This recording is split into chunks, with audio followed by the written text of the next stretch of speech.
Welcome to F101 with Friends, your pit stop for all things Formula One. Whether you're here for the stats, the memes, or just figuring out what a chicane is, we've got you covered. Buckle up, because the fun starts right now.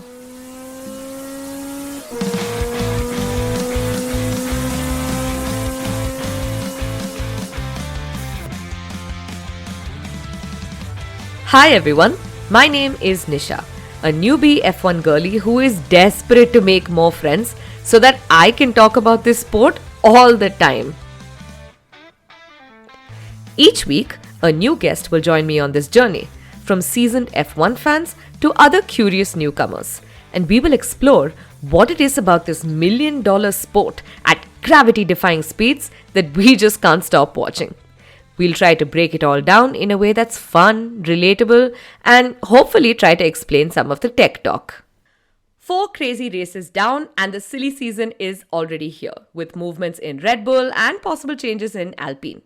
We are moving quickly to another race in the Middle East, and that is Saudi Arabia. Today's guest is Nikhil, and I have a funny story here. So his partner is one of my closest friends, and I was supposed to meet both of them in Bangalore at some point of time. I don't remember when. And he said, you know what, I'm not going to meet you at that time because there's a race that I have to watch.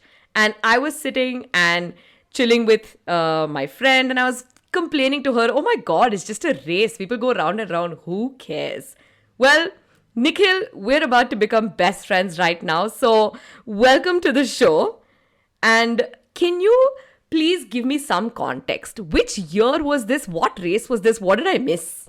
Hey Nisha, thanks for having me on this podcast. I got to say you've come a long way. So the background to this is the day that we were supposed to meet was the 2021 Abu Dhabi Grand Prix, the finals between Max Verstappen and Lewis Hamilton. And I stayed back at home. You're kidding me. And I stayed back at home and I watched that Grand Prix thinking that, okay, you know what? I don't want to go to a bar and, miss this. But turns out the bar was actually playing this Grand Prix and everyone was there. So I would have much rather been there than sitting at home. It was. I remember complaining like, what is this that they're showing? I cannot believe I complained about Abu Dhabi 2021. That is insane. That's the race that I completely understand though. I completely understand why you said, Nisha, I'm not coming to meet you. I don't care how close you are. I'm not coming. But yes, wow, you're right. From thinking that this is not worth it to starting a podcast and having you on it, this is a full circle. I'm very happy to do that. But for our listeners to get to know you a little bit better, what got you into F1? Yeah, I mean, I go back a long way in F1. I'd say I'm almost like an F1 oldie at this point. Okay. I started watching F1 because of my cousin. He was a big time Schumacher fan, Senna fan. He's about like 10 years older than me. And I started this in 2005, and this was when like Fernando Alonso just got in and he was winning, the championships. I think it was 2005 and 2006 when Alonso won the championships with Renault. And so I became a huge F1 fan, and in 2007, Lewis Hamilton came in and took the entire world by storm, right? So that was amazing. And then I was a fan for about 7 years until Sebastian Vettel, and then post that was the Mercedes era. That was, to be honest, a little boring. So I stopped watching it. But then I started again in 2020 when Max Verstappen came in. So yeah, that's been my F1 journey. Okay, so would you call yourself a Lewis Hamilton fan or a Mercedes fan, or what fan are you? Great question. So that honestly has been changing over the years. At the moment, I would say I am a McLaren fan, but I am also a Max Verstappen fan. I mean, you can't not be a Max Verstappen fan in this year, honestly. His performances, let's just call a spade a spade. That car is a tractor, right? Absolutely. But for him to pull it up, like he's punching way above his weight, winning races? How is that possible? You have to give that to him. He's doing such a phenomenal job. He is indeed. And I don't know if you saw the interview last week with Fernando Alonso after Max Verstappen put in pole position, right? Fernando Alonso came in and he looked like such a proud uncle. He came in and he said, only Max can do that lap, and I felt so happy seeing Fernando Alonso that way. That is true. But between the McLarens, who is your, like, where do you lean more, Oscar or Lando? Oscar Piastri, 100%. Yes, that is the correct answer. And I will say this. I mean, I am a Lando Norris fan as well. He is a great driver. The only thing is, in order to be a world champion, you have to be aggressive and you have to take risks, which Agree. Lando Norris sometimes does not do. He gives space, and that's why Max Verstappen, takes advantage of him. But Piastri is not like that. Agree. And also, I feel like you have to have this kind of mentality, this aggressive mentality, if you want to be a world champion. And Lando just sometimes comes off too nice. Like, even with Bahrain, right? And I know we'll talk about this in a little bit, but even with Bahrain, where he didn't qualify that great, and the post-race interviews, he looks so sad. He's like, oh no, the car is fine. It's just me. It's like I've never driven an F1 car before. Like, but why are you being so hard on yourself? Yeah, no, it's true. And the same, I guess, mentality or attitude is also shared by Charles Leclerc. I mean, I've seen him do the exact same thing every single time. He's too much of a nice guy and he keeps blaming himself all the time. And I feel like he needs to be more aggressive because he is also a top-notch driver. It's true. We do see that happening with these two drivers. But actually, I'm getting ahead of myself. My second question usually for my guests is, what would you say at a dinner party with all of your favorite F1 drivers? All right, what would I say at a dinner party with all my favorite F1 drivers? I would say, hey, how do we collude and somehow kick Mohammed bin Sulayem out of F1? And I just want to say, like, he is the absolute worst mother beep person in F1 today. My God, he really is. And I love that you're bringing this up for the Saudi race. But yes, even the drivers are very, very aware that this is not a great situation. Actually, let me get your quick take on this. A few weeks back in Japan, when Carlos Sainz was fined for the, coming late to the national anthem, right? And it was because he had tummy issues and he basically just needed to use the toilet. And it was confirmed by FIA medical doctors. And yet he was fined. Because I understand, it's respectful. You have to be there on time for the national anthem. But I feel like this issue, he couldn't really control it, right? So maybe he ate some bad sushi. I don't know. But is it strange that Carlos is suddenly under this scrutiny because he's the second in charge for the Grand Prix Drivers Association?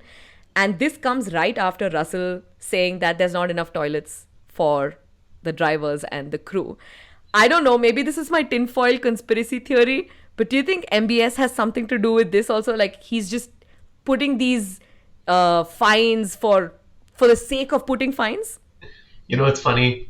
On a totally different note, when you said MBS, isn't the Saudi prince name? He's also MBS, right? I mean, I think that goes hand in hand anyway, but just saying. But yeah, going back to what you said, right? I actually didn't think of that. That's a great point, and maybe Carlos is raising a few things against the FIA and their operations. It could very well be the case, but I just want to say, like, what are we in high school? Like, I mean, if we missed the national anthem back in high school, what are they going to, like, fine us, penalize us? Like, I don't think that's going to happen, right? Like, this is absolute, I don't know what you would call it, like regressive behavior that take you back like 50 years, right? So it's, I don't know what to say. It's horrible. That and the swearing, that's another one. And then the vice president of FIA Association, him leaving, it's just terrible. Yeah, it's not a great scene for them entirely. I agree. Just connecting it back to what we were talking about before, you know that Mercedes has been given 1 place grid penalties for Russell and for Kimi Antonelli. Because there was a red flag during the session and they came out for qualifying before it was announced by the FIA, yes, we can go ahead. Do you think it's justified? Because earlier, they used to only give out fines for this. Now, suddenly, they're giving 1 place grid penalties, which, first of all, 1 place grid penalties, really. But I feel like they're coming down hard on these things. I can put on my conspiracy hat and say, because it's George Russell's team.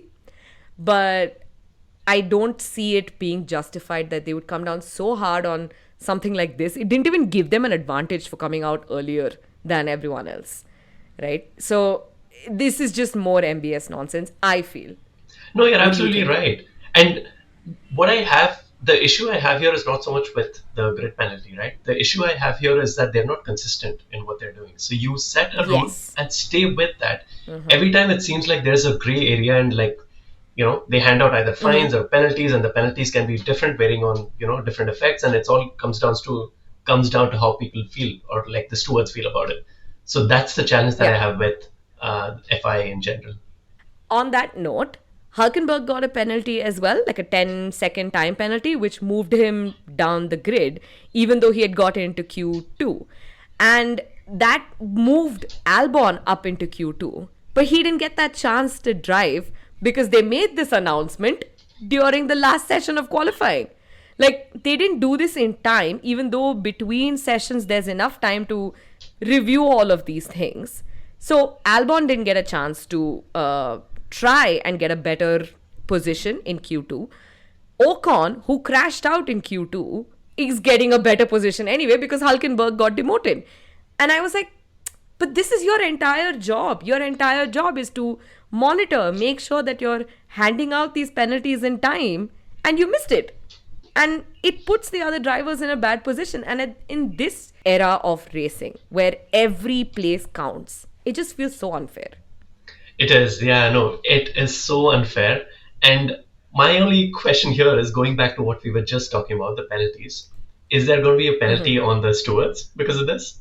Probably not, right? Yeah. Yeah, that's a good point. We should, like, that would be a way to hold them accountable for sure. But yeah, do you have any other thoughts on the Bahrain qualifying? What did you expect? And, Norris not in the best position. Any thoughts? Yeah.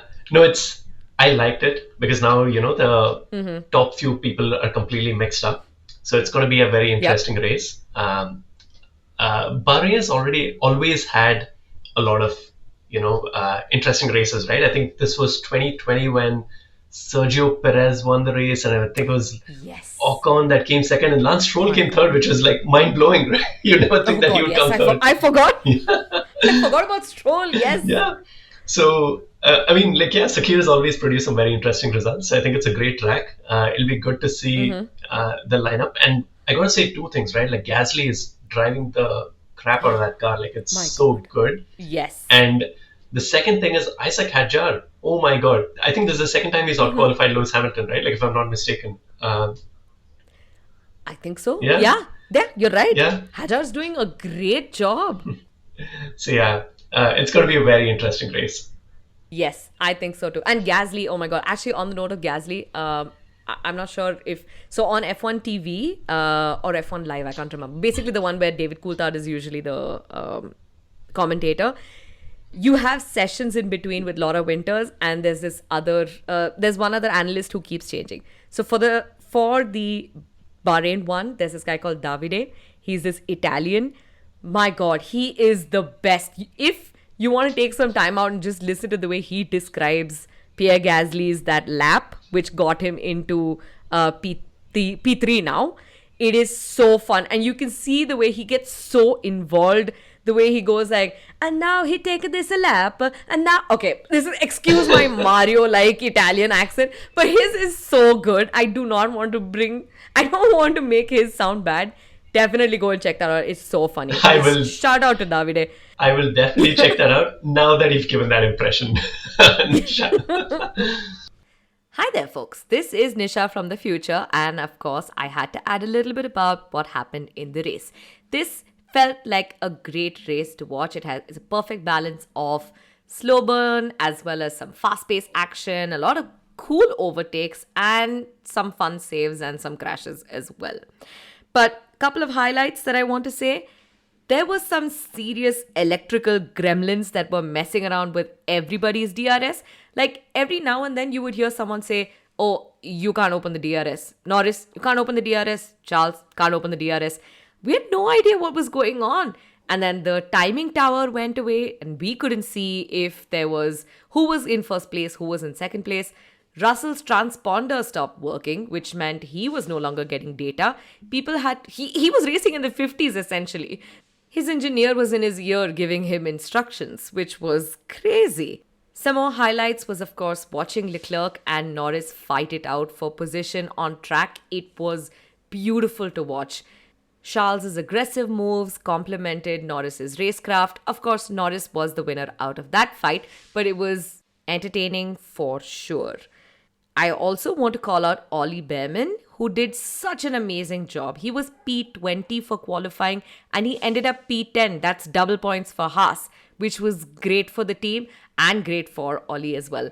In fact, once he was done, he had his dad on the radio coming in and saying, "Oh, congratulations, we're so proud of you." And he was so happy to hear that, which was immediately followed by his brother saying, "I know you did this just for the bonus points."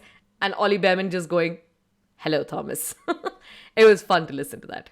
Also, as a Yuki fan, I was so happy to see him in points. Yes, I understand it was P9 and he had only 2 points, but Red Bull had an insane day yesterday, right? Starting from Max not being happy with the car and both of them qualifying very, very low. And then on the race itself, they had again, electrical gremlins, huge problems with their pit stop. They had 6-second pit stops, which is crazy. Red Bull is known for their insanely quick pit stops. The lights weren't working at the grid box itself, and it was just an absolute nightmare for both the Red Bull drivers. All in all, it was a solid 8 on 10 race, and if there's something that you're willing to watch, this might be it. Now back to the show. But we are heading into the last race of the Asian triple header, Jeddah Corniche Circuit in Saudi Arabia. So what makes Jeddah so unique is that it's hands down the fastest street circuit in Formula 1. The drivers are averaging over 250 kilometers per hour while weaving through 27 corners. Yeah, 27. That is the most on the calendar. It's also the third longest after Spa and Vegas. So some quick facts about this race. The first race was actually held very recently, just in 2021. Drivers will do 50 laps around this 6.174 kilometer circuit with 27 corners.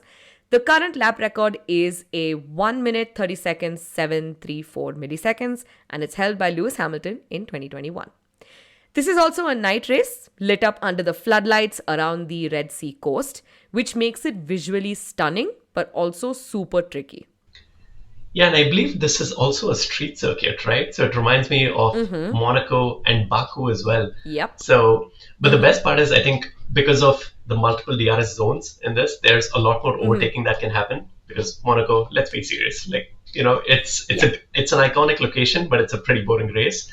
But Saudi, on the other hand, it's going to be a lot more interesting because it has very, very high speed corners. It's super high risk, and it's going to be incredible. By the way, they used a modified version of this track for the Formula E race in Feb just this year. And they will be using this track for the second round of the F1 Academy races as well. In the last couple of episodes, we spoke about Herman Tilke. He's the creator of Shanghai, Bahrain. Well, Jeddah Corniche Circuit was actually designed by his son, Karsten Tilke. So, Nikhil, when you look at the circuit, how would you describe it? Great question. It actually looks like a spoon or a knife if you think about it, right? Yes. That's a little tight with, a little squiggly to some degree as well. It's almost like a sharp, dangerous blade, and that's what makes it super exciting because it's got so many high-speed corners. So, yeah. That's true. That's a perfect way to describe the track. It's sharp, it's thin, it's aggressive. So the start-finish straight is where your thumb would be when you're holding a knife. And the cars move down towards the handle, curve at the handle, and then go back up where your fingers may have been. And finally, right around the blade is the last sector. So let's break this up even more. Sector 1, which is the gripped handle, it's turns 1 to 12. This whole sector is about trust. Trusting the car, your memory of the apex, and your nerve. It's a very short 200-meter run up to turn 1, which is a tight left-hander. Immediately followed by turn 2, which is a quick right. It's a classic bottleneck. Things get bunched up on lap 1 and dive bombs are common. You launch into a high-speed sweep from turn 3, which turns left, into turn 4. And these are medium fast corners with zero runoff, just walls. Turn 5 is a flat-out left kink, but the challenge is visual. It's blind and the car is dancing. Then turns 6 to 8 come at you in quick succession. It's right, left, right. The flow here is incredible, but it's punishing on the tires, especially the rear tires. The barriers pinch in, and now you're making micro adjustments at high speed. Turn 9 and 10 are tricky right left, fast but narrow. The car is loaded up on one side and you're steering with basically your fingertips. Finally, turns 11 and 12, you are absolutely flying here, but these are deceptive fast corners. They look wider than they are, and if your line is even slightly off, it's wall time. All right, let's talk about sector 2, which is the bottom of the handle, right? So this is where the grip kind of smooths out, the tension builds. All right, so starting off with the turn 13, which is a signature corner, fast banked left-hander, taken nearly flat. There's no runoff, right? There's just a wall staring right at you if you miss the apex. And then you turn into turn 14 and turn 15. You blink and you're going to miss them, by the way. So it's all about, the right balance of the car, the right rhythm and throttle modulation, and a little bit of heavy braking. Right? Turn 16 then leads into another complex that winds into turn 17 through 21. A lot of blind flicks, a lot of high speed, left, right, corners, which is going to be extremely grueling on the drivers if you think about it, with the G-forces on them, right? Yep. And then comes the first DRS zone between turn 19 and 22, where the track is relatively straight and is super long. Sector 3 is the blade. It's turns 22 to 27. This is the knife's edge, fast, direct, and that's where the races are made or lost. Turn 22 is a flat-out left going into turns 23 to 25, which is almost like a slow turn right. Imagine you're at the base of the blade in a kitchen knife. 25 to 26 is the blade itself. Then you find yourself slowly turning left into the final corner. Turn 27 is a heavy braking zone into a tight left-hand hairpin. This is one of the few true overtaking spots on the lap. Get a good exit here and you're flying into the DRS zone back onto the main straight. Now, with that visual in mind, let me take you on a sensory hot lap. You're lined up on the start-finish straight. The lights go out and boom, you're off. You barely have time to blink before you hit turn 1, a tight left, and immediately swing right through turn 2. It's chaos here, wheels locking, everyone fighting for space. Then you flow into a series of high-speed corners. From turns 3 to 6, you're weaving left, right, left again, with walls just a breath away. It's narrow, it's blind, and it feels like the track is constantly shifting under you. You breathe through turns 9 and 10, a quick right-left. Turns 11 and 12 are deceptive and fast as you narrowly avoid the wall. By the time you reach turn 13, the track opens up a little bit. This one's fast, a big swooping left with banking that lets you carry serious speed. But don't get too comfortable. You're straight back into the rhythm of quick rights and lefts, where you're constantly shifting.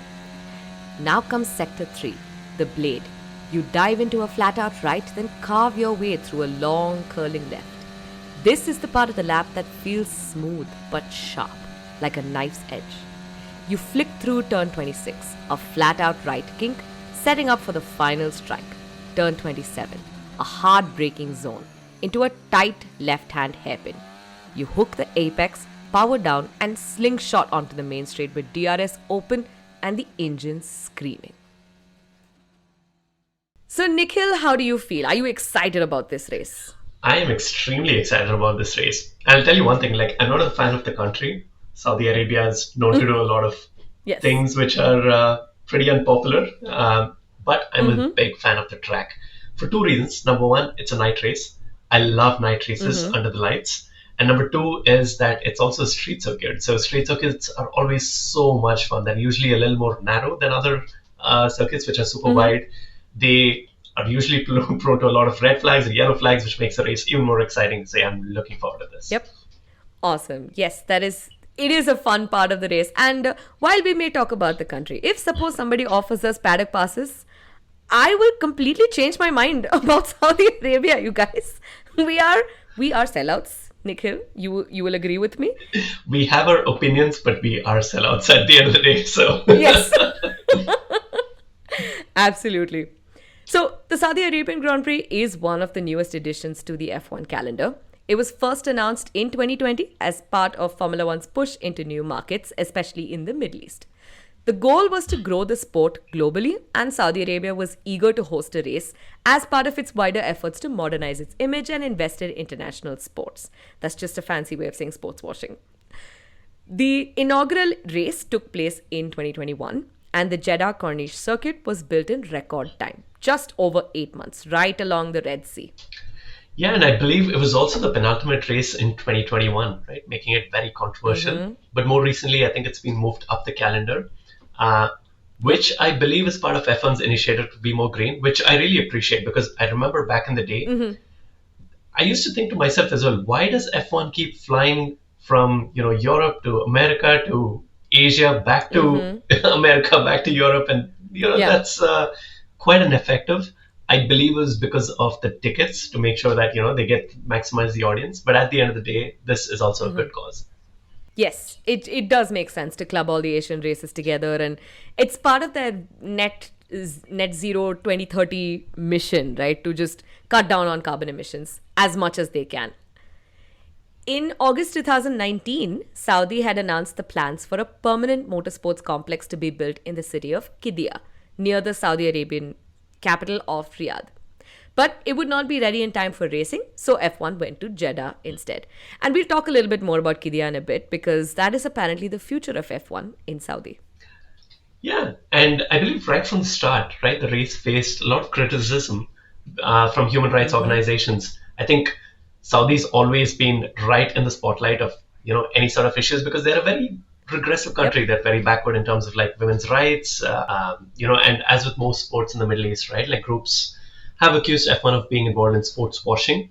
And then I have to point out, like, whenever this happens, for some reason, it's only Lewis Hamilton that gets pressure to speak up, right? Lewis is usually, I don't know if it's because he's black and because he's a little more passionate about this, but it is what it is. I mean, Lewis is the only black driver in all of Formula One, and he's almost carrying this completely on his shoulders of, bringing in diversity and inclusion within Formula One. Yeah, it is. It's unfair to put all of that burden on one person's shoulder, but at least you have a voice, right? Yeah. I know Sebastian is doing it now, but he's not in the sport anymore. I wish he had done more when he was there, right? But yeah, so this is true. This is right from the beginning. Saudi has had problems. We saw the same thing happen in 2022 when a missile strike hit an Aramco oil depot just a few miles from the track during the race weekend. Like, smoke was visible from the paddock during the Friday practice. Drivers reportedly met for hours overnight to discuss whether or not to race. Lewis was the first one to call out the organizers for the lack of safety. In the end, the event went ahead. But it was clear that the decision was not easy for everyone involved. Nisha, there's someone who we just spoke about that we should probably bring up again. I'm talking about your favorite F1 uncle, Mohammed bin Sulayem. And oh my God. It's true. We haven't mentioned him in the past couple of episodes. I'm glad you bring him up. Yes. Absolutely. It always warms my heart to talk about him in a very sarcastic manner. But just to add a little bit of a note, right, about MBS. So at the 2023 Saudi race, Fernando Alonso was briefly stripped of his third place finish due to a post-race penalty. And after an appeal from Aston Martin, the penalty was overturned and Alonso's podium was reinstated. Now, a whistleblower later alleged that FIA President MBS interfered in the decision by contacting officials during the race, right? And they then launched a 30-day investigation, interviewing 11 witnesses. And in the end, MBS was cleared of all charges, apparently, with the ethics committee then finding no evidence of interference or wrongdoing. What do you think about this? Oh, okay. I want all of us to just take a step back here. First of all, I don't believe that he was cleared of all charges. Just my opinion, not actual facts according to the reports. And let me remind everyone that the FIA deputy president just quit, claiming that there were too many decisions being made behind closed doors and that there's a steady erosion of principles, which are very heavy words, right? Secondly, this was Alonso's 100th podium, which is prestigious by itself, but it's made better by the fact that it was in Saudi Arabia and for the team Aston Martin, or should I say Aramco, Aston Martin. Yes, that Aramco. Do we really need any more motive over here? I'm going to leave the rest to the audience imagination, but I think it's very clear where Nikhil and I, where our priorities lie. Absolutely. So while the off-track chaos and controversies continue at Jeddah, let's take a look at some of the best moments of actual racing. And I'm going to start off with the very first race back in 2021. It was absolute madness. There were two red flags, multiple restarts, and one of the most heated clashes of the season between Lewis Hamilton and Max Verstappen. And we know how 2021 went, so that was one of the most exciting seasons and the most exciting races as well. And at one point, Max slowed dramatically to give the position back to Lewis, and Lewis literally ran right into the back of him. And I remember the commentary because I think that was playing almost live when that happened, and that was so funny to hear both the drivers talk about it, because I think Lewis mentioned that Verstappen was brake testing him, and Verstappen had no idea that Lewis was even there, so it was very confusing. Hamilton ended up winning the race, but yeah, the drama was it was quite entertaining to watch. Yeah, I'm sure. And like that season was definitely an insane one. So I can imagine how exciting that would have been. In 2022, it was Max versus Leclerc. And this one turned out to be like a DRS chess match. Both the drivers were literally slamming the brakes to try and cross that DRS detection line behind the other, just so that they could get the advantage into the next straight. Max eventually pulled off the win, but it was one of the most entertaining cat and mouse games that we've seen in modern F1. So we spoke about the 2023 podium for Alonso, but I do want to point out a classic Fernando moment when he posted on Instagram, in quotes, "You have to enjoy it when it happens, even if it's twice in the same day." Oh, that is what a Fernando line to say. And 2023, honestly, he was such a happy soul. He was TikTok person of the year. He was on the podium. This year, my heart goes out to him, honestly. I don't know if he's retiring or what, but his races have just been so bad. I'm feeling so... In Bahrain, his steering wheel came off while he was driving. What is going on? That car is falling apart in front of him. So we will do a race report of 2024, but I want to point this one thing out for, a best moment. That year, the big story wasn't about Max Verstappen's dominant win. It was Oliver Behrman stepping in the last minute for Carlos Sainz at Ferrari on debut in Jeddah. And he finished 7th. He was calm, controlled, zero drama. The paddock was buzzing and the fans were instantly obsessed. It was one of the strongest F1 debuts in the past so many years. And I think watching his debut is what made Toto Wolff think, you know what? I think we can put Kimi Antonelli in the Mercedes. I think he'll be fine. No, I have to agree. Like, it was such a good debut. And a lot of times people, when they think about debut, they think about, oh, does the person, has he driven so well that he's, on the podium? Is he finishing first? But it's not usually about that. It's about how consistently you drive through the entire race, right? And Behrman did such a good job of that. Very few mistakes. And yeah, he got a great result for Ferrari. Yes, he really did. And I think he had only like one practice session to get used to it, which is great for a rookie who has no idea how an F1 car feels. So let's talk about what went down at the 2024 Saudi Arabian Grand Prix, because this one had everything. Dominant Red Bulls, a dream debut, clever strategies, and a bit of heartbreak. So starting at the front, it was business as usual for Red Bull. Max Verstappen led from start to finish, never looked threatened. That win gave him his 100th career podium, making him the youngest to hit that milestone and only the third to do it with one team. His teammate Sergio Perez made it a 1-2 for Red Bull. Even with a 5-second penalty for unsafe release, it didn't matter. The car was just that fast and he was in a good space. And although, Red Bull was, nailing it every single race back then, Ferrari still had plenty to celebrate, right? Leclerc brought home in P3 and grabbed the fastest lap too. So it was a solid weekend for him. But the star of the show was honestly Ollie Behrman. He was, can you believe it? He was only 18 years old. So still a young rookie driver that just got like one practice session. His, just last minute replacing Carlos Sainz, who was out with appendicitis. And he went from zero prep all the way to P7. So he was calm, he was fast, he was mistake free. He made a few clean overtakes, and honestly, he was voted driver of the day and absolutely well deserved. McLaren had a strong weekend too. Oscar Piastri looked sharp and confident, finishing P4 with a quietly excellent drive, which is expected from Oscar. Lando Norris was a little more under the radar, but still banked good points in P8. Aston Martin had mixed results. Fernando Alonso was just doing Fernando things, steady, efficient, right in the fight with a P5. But Lance Stroll's day ended early with a crash into the barriers on lap 7, which was what brought out the safety car and shook up the strategy across the field. And Mercedes tried to mix things up. George Russell had a solid drive to P6. And while Lewis Hamilton, he went for the alternate tire strategy. So he started on hards, he went long, and then finished ninth. It was not the flashiest, but it worked out.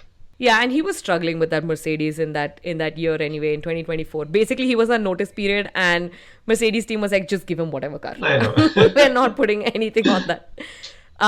Then, of course, there was Haas. And this might have been one of the better weekends for them because Nico Hülkenberg snuck into P10 for their first points of the season.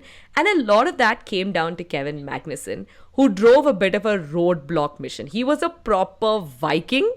He just put everyone behind him in his DRS, and he picked up like 2 10-second penalties for some aggressive defending. But those moves actually helped Hulk to hold the position and score. So kudos to team effort for Haas. I got to give it to Magnussen though. I mean, he's a terrible driver, but a very entertaining one. All right. So now let's talk about Alpine. So Alpine, I honestly don't know what's going on with them. I mean, they were still stuck in no man's land. Gasly and Ocon. Yep. I mean, let's not talk about that duo because we all know like what happened between them. They finished outside the points again. And it's clear that they were struggling with performance, right? Which is pretty much their state, even right now. And Williams, RB, whatever their name is, because that name keeps changing every single year. and Kick Sauber, where they were all kind of anonymous as well. None of them were in the points. Albon, Sargent, Bottas, Zhou, Ricardo, Tsunoda, they were all just there. Clean races, no incidents, and no breakthroughs as well. Yes, so biggest win, Max Behrman, no question. Toughest weekend, Alpine, Stroll with that early crash. Most fun to watch was the midfield fight and the Behrman storyline, of course, which had the paddock buzzing. So preparing for the Saudi Arabian Grand Prix is all about striking the right balance between raw speed and precision. The Jeddah Corniche circuit is the fastest street track on the calendar, so teams lean towards a low drag setup to maximize their top speed on the straights. But it's not as simple as going full aero slim. With 27 corners, many of them fast and blind, you still need enough downforce to keep the car stable through those sweeping turns. The suspension's usually set on the stiffer side. It's to help with the rapid direction changes, and brake cooling is key. Because even though there aren't a lot of heavy braking zones, the ones that exist get very intense, especially after like very long high-speed runs. And then, of course, there's the weather, right? So even though it's a night race, Jeddah, we all know Saudi is hot, right? And it's pretty warm even in the evenings. And not just warm, which a lot of people don't know is that the Middle East and like especially Jeddah, given that it's on the coast, it's pretty humid. So it's almost, I don't think it's as humid as Singapore, but it's quite up there. So, and that affects every single thing, right? From like tire wear to engine temps, and cooling is a big, big, big concerns. And not just for the cars, but for the drivers too. And because the track runs right along the coast, wind is actually a real factor, especially in the faster sections. And gusts can unsettle the car mid-corner, throw off braking points. So teams have to adjust aero settings and prepare the drivers for the unpredictability. And in my personal opinion, we've all seen how bad Singapore is, right? Like every single driver, they get drained out once they finish, I think it was like maybe 2 years back when the drivers are puking in their own cars. Like, it was Stroll and Hamilton. That's Qatar, yep. That was Qatar, yeah.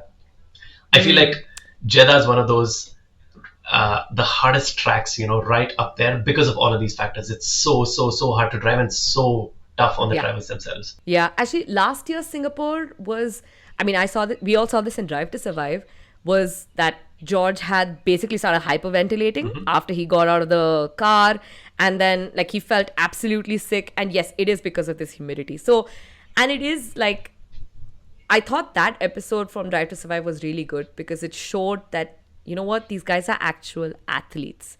They're not just going vroom vroom on a weekend basis, right? it really affects them, how much effort they have to put in to stay fit and drive those cars. And you're absolutely right, because I think when I speak to most non F1 fans, they don't think of F1 drivers as athletes because none of them actually look athletic. They just look like, thin human beings.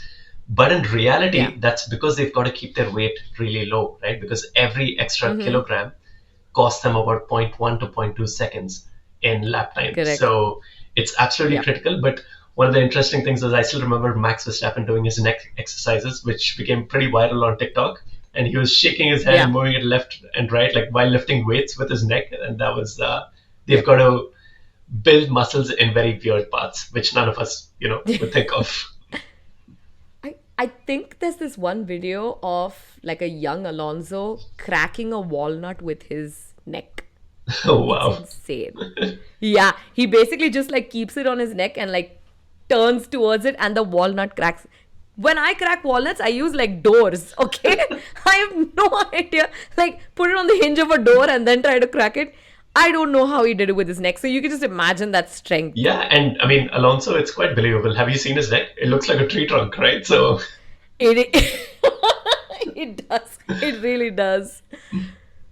So for strategy in Saudi, if you're looking at pit stops, it's usually a one-stop race. Usually they start on mediums and then they switch to hards. But, and this is a big one, safety cars are almost guaranteed in Jeddah. Whether it's a crash or a car stuck in a runoff, something tends to happen and that can turn the strategy on its head. Teams have to stay flexible. An early safety car might trigger a double stack pit stop, while a late one might be a golden opportunity for someone to pit and gain track position. Tire management is also a real skill here. The surface is smooth, but the high-speed corners put stress on the tires, especially the fronts. Oh, and the pit lane, it's super, super tight. There is just no margin for error. So what can we expect when the lights go out in Jeddah this year? Well, for starters, qualifying is going to be crucial. The cars in 2025 are insanely close in performance, like tenths of a second separating the top 10. And on a track like Jeddah, which is narrow, fast, and lined with walls, track position matters a lot. Overtaking is possible, sure, but it's risky. So if you start too far back, you're basically relying on safety cars or someone else's mistake to move up. And that makes Q3 especially tense, right? So drivers need to be absolutely inch perfect to nail a lap here. But there's another issue here, traffic. Because tire warm-up in these situations is very tricky. So every driver wants to leave the garage exactly at the right time to get into their perfect temperature window. But the thing is, that's hard. And what's also hard is that every single driver or team is trying to do that at the same time. So what happens? You end up with a mess of cars cruising slowly on out laps.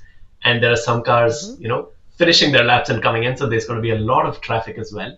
So it's not unusual to see those near misses, last second dives for clean air, and even grid penalties for impeding. So expect qualifying to feel like a race of its own, strategic, chaotic, and probably full of radio drama. Oh, I am starting to notice that the drivers are getting more spicy on the radio, especially Charles and Albon. I don't know why, but I think it's because both of them feel the pressure of having to show that they are the leader in the team, considering their more established teammates. Yeah, and the fact that their engineers are absolutely terrible. I mean, come on, it's Ferrari. Yeah. And of course, the race itself will be determined by strategy, right? So it could swing either way. It might be a clean run to the finish, or it just might be classic Jeddah, right? The safety car or red flag turning the whole thing upside down. Either way, we know that there's going to be a lot of drama guaranteed. Ooh, I'm so excited. I'm looking forward to that. And the Saudi Arabian Grand Prix will be held in Jeddah until 2027, while the work on Qiddiya track continues. After this, the Jeddah circuit might still be used for separate Saudi Arabian Formula One races alongside Qiddiya. The Saudi government apparently paid millions of dollars to hold the hosting rights for Jeddah while Qiddiya was getting delayed. Have you seen photos of the proposed track, by the way? Yeah, I mean, what can I say? It looks crazy. I mean, that's the word that the first word that comes into my mind. So the track will run counterclockwise and feature over 350 feet of elevation change and 21 corners. Yep. So it looks fast and all, but the jewel of the circuit's crown will supposedly be one of the most iconic braking sections of the F1 calendar. and it's called the Blade. Marked by F1 lighting, this corner will rise about 230 feet and will roughly be equal to a height of a 20-story building. So imagine how dangerous that would be, right? I remember when the first few pictures came out, like all of the comments under that was, I can just imagine Charles Leclerc driving off this into the ocean because it looks very, very dangerous. Like I know that 130R in Japan, they brought down the radius because of how dangerous it was. And for some reason, they think that it's fine to do that in Jeddah. Not Jeddah, sorry, Qiddiya. So it's going to be fun to watch. When is that coming out? 2028? We'll see if this podcast is still there at that point of time. Hopefully, fingers crossed. Yes, hopefully. So as we do on every episode, we talk a little bit about some jargon that we want to explain to the listeners. So let's talk a little bit about F1 gear, specifically visors and tear-offs, which play a huge role in driver visibility. For night races like Jeddah, drivers usually go with a clear visor so that they get maximum light and clarity under the floodlights. Some might opt for a very light tint to cut down on the glare, but anything too dark would make it harder to see. Crofty mentioned this in Bahrain as well. He said he needed some sunglasses when the lights came up, but only in certain sections of the track. So I can't even imagine what it's like for the drivers with the changing lights, trying to focus on everything that's happening at the same time. And Crofty is absolutely right. I remember seeing this as well. And the floodlights that they have on the track are so strong. Imagine going into a football field, but having, 10 times the number of floodlights that you normally have, right? So it's super intense. But what I do know is that drivers typically choose different types of, visors depending on the lighting, the weather, personal comfort as well. The most basic type is a clear visor. And that's usually the go-to for night races like Jeddah, right? Or in overcast conditions, rainy conditions, usually when visibility is a bit of an issue. It lets in the most amount of light, so visibility is sharp, undistorted. And then there are tinted visors. These are a little bit like sunglasses, right? When you're driving, they cut down the brightness and reduce glare. These are usually for daytime or afternoon races when it's extremely sunny. Some drivers also use like a smoked or a gradient tinted visors, which are darker at the top and clearer at the bottom. That way they get the glare protection, but can still see clearly at the dashboard and the apexes. The flashiest ones are the iridium or the mirrored visor. They have that shiny rainbow-like finish. These are not for style. They're designed to reflect harsh light, protect against UV rays, and reduce eye fatigue. Drivers sometimes pick these up for super bright races like Bahrain or Miami. Yeah, and so over the visor, drivers usually have these thin plastic sheets called tear-offs. Right? And as the race goes on, the visor gets dirty, obviously because of dust, rubber, oil, whatever it is that comes on. And instead of wiping it clean, drivers just rip the top layer mid-race and throw it out.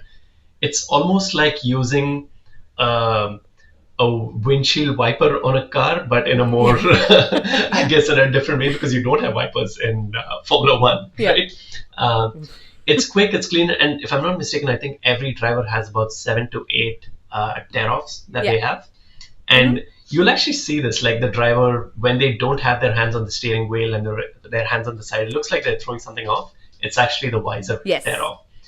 These tear-offs, though, while they, I guess, help the driver in their visibility, it does cause a lot of issues. So the driver has to be extremely careful when they throw this off. If they throw it and if it goes into their own car's air duct, it can cause a lot of issues because it can interfere with the braking system, with the suspension and things of that sort, and that can cause a lot of issues. Right? But what usually happens is they throw it off the top of the car. And so when that happens, then the driver behind needs to be a little more careful because it can go to their car. And that actually happened to Leclerc in Belgium 1 year. Oof, yeah. So apparently years back when Martin Brundle used to drive, he had said that they used to take off these tear-offs, tear it off, and then stick it on their race suit, right? So that it doesn't go everywhere. There's also been talk about whether these tear-offs should be stored in the cockpit instead of being tossed onto the track.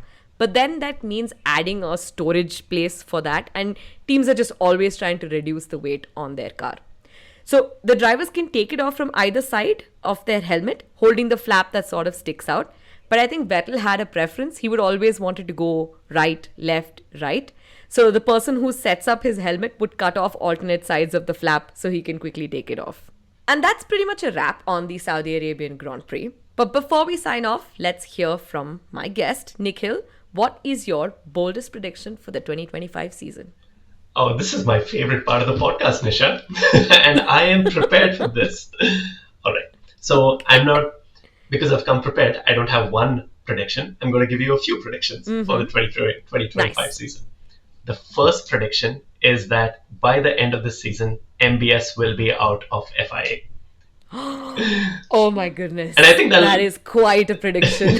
And I think, let's be honest, that's going to make all of us very happy. So fingers crossed, hopefully that happens. All right. That is number one. Number two is I'm going to talk about the Constructors' Championship. I think this is an easy one. McLaren's going to win this. There's no doubt about it. Yes. Right? But number three is the Drivers' Championship. And I have two predictions here. If a McLaren driver is going to win the championship, it's going to be Oscar Piastri and not Lando Norris. That's my first prediction. But I believe that the Drivers' Championship is still going to be won by Max Verstappen. He is going to get his fifth championship this time. I don't know. I'm very 50-50 on this. I agree that it's going to be Oscar if it's a McLaren, as long as they don't pull out some multi-21 nonsense or papaya rules in the McLaren terms. But Max, honestly, Max is magical. I don't know if he has it in him to do like pull out too many wins, because that car is not that great. But I think we're going to see a lot of magical performances. And between Oscar and Lando taking points off of each other, he has a chance. Max has a chance to win the Drivers' Championship as well. In fact, I think there's a running joke now where they call Oscar Max's number 2 driver because Oscar's taking points off of Lando, right? So he's supporting Max almost in his championship crusade. Yeah, and I'd almost say that McLaren is Max's number 2 team, because McLaren have no idea how to give a strategy to their drivers, and they have no plan. And they let their drivers compete with each other, etc. And it goes with and it's not even just a team, right? It goes with anything in life. You can never have 2 winners. You can never have 2 presidents. You can never have 2, alphas in the same team. But McLaren, for some reason, have chosen to do that. So their strategy of not having driver number 1 is going to bite them later on. I think so too. I mean, I have big hopes for Yuki Tsunoda because I'm a Yuki Tsunoda fan, but I know for a fact that he is not going to be able to do what Max does or even come close to what Max does. So it's a very clear number 1 driver in that team, and that helps them. I think McLaren should at some point pick their winning horse, because this is not going to work out for them. And in doing this, they're going to give up their championship to Max Verstappen. Absolutely. And honestly, I'm not going to be too mad about it, because my God, what a performance. He deserves it. If he's doing this much effort in that car, he honestly deserves the 5th win. And I don't want to sound controversial here, but going back to your point, right? Everyone talks about, usually the driver who wins the championship has the best car. And we've seen that for the most part in all the previous championships, be it Schumacher, Lewis, Seb, all of these people.